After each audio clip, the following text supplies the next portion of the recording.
For decades, we were told one simple rule: save your money. Be responsible. Play it safe. But today, people who did everything right are falling behind faster than ever. So what changed? And why does saving money no longer protect you? For most of modern American history, saving money actually made sense. Not because people were smarter back then, but because the system rewarded patience. If you worked a steady job, your paycheck usually kept up with the cost of living. Wages rose slowly, but prices did too. Inflation existed, but it was manageable. And most importantly, money saved in the bank didn't quietly shrink every year. A basic savings account paid real interest. Not huge returns, but enough to protect your purchasing power. If you saved consistently, you weren't falling behind. You were standing still, and standing still was enough. Housing followed the same logic. A home cost a few times your annual income, not 10 or 12. Mortgages were something you could realistically pay off. And once you did, your biggest monthly expense disappeared. This is the world where the advice came from. Save 10 to 20% of your income. Avoid debt. Build an emergency fund. Retire with dignity. And for decades, that advice worked. Not for everyone, not perfectly, but for millions of middle-class families, it created stability. You didn't need to be aggressive. You didn't need to optimize. You just needed time. That's why this matters. Because the problem today isn't that people forgot how to save. It's that the world where saving protected you no longer exists. Inflation isn't new. What's new is how completely it has rewritten the math of saving. For most of the past, inflation moved slowly. It rose, it fell, but over time it stayed within a range people could plan around. If you earned interest on your savings, you could at least break even. That balance is gone. Today, inflation doesn't just exist, it compounds, and savings accounts no longer protect you from it. A bank might pay you 1 or 2% interest. Meanwhile, the cost of housing, food, insurance, and healthcare rises at 2 or 3 times that pace. On paper, your savings balance grows. In reality, your money buys less every year. This is the part people struggle to accept. You didn't lose money. Nothing was stolen. Your account balance didn't go down, but your purchasing power did. That gap is the quiet tax no one talks about. Housing is the clearest example. Rent doesn't just rise, it resets higher. Once it jumps, it rarely comes back down.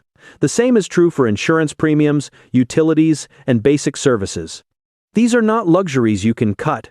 They are fixed costs that quietly absorb more of your income every year. Meanwhile, wages lag behind.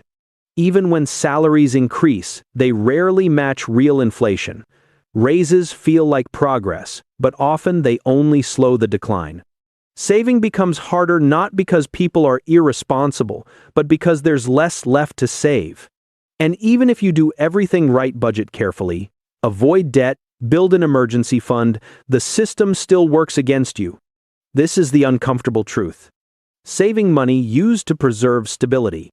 Now, in many cases, it only delays instability. You're not building a future. You're buying time. And time is getting more expensive. Traditional financial advice was built around one assumption: stability. Stable jobs, stable prices, stable systems. Saving money, avoiding risk, and playing it safe worked because the ground underneath people wasn't constantly shifting. But when stability disappears, those same habits can quietly turn into liabilities.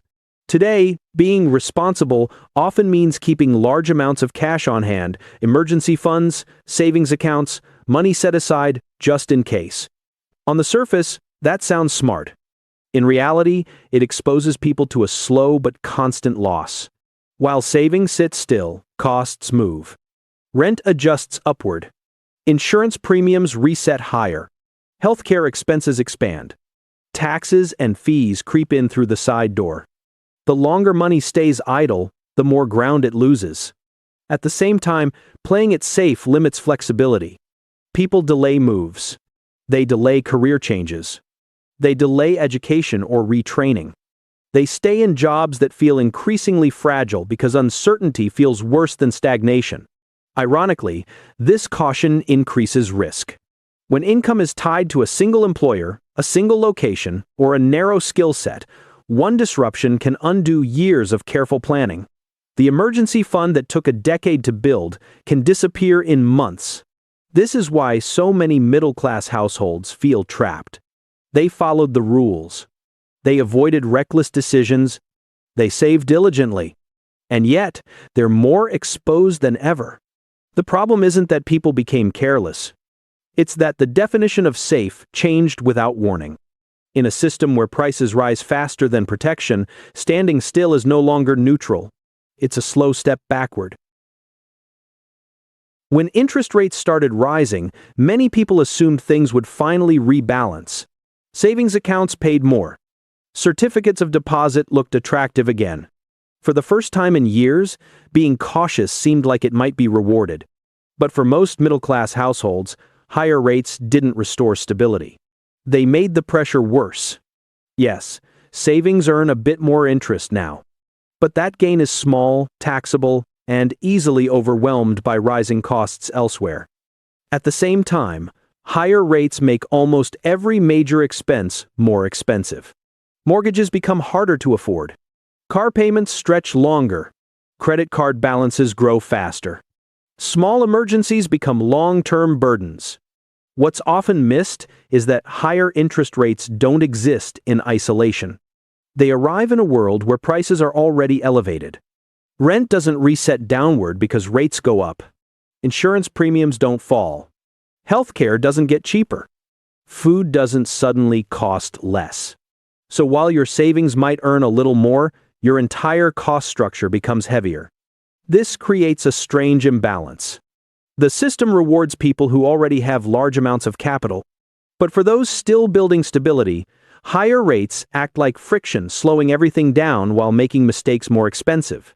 And this is where saving alone stops working as protection. People are encouraged to hold cash safely, yet that same cash loses flexibility. It can't offset higher borrowing costs. It can't compensate for income disruption. And it can't keep pace with a world that now charges more for everything. The middle class ends up squeezed from both sides. On one side, inflation erodes purchasing power.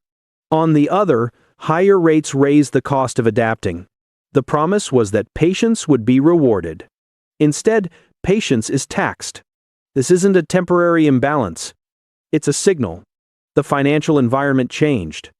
And the tools people relied on to stay safe were never redesigned to match it.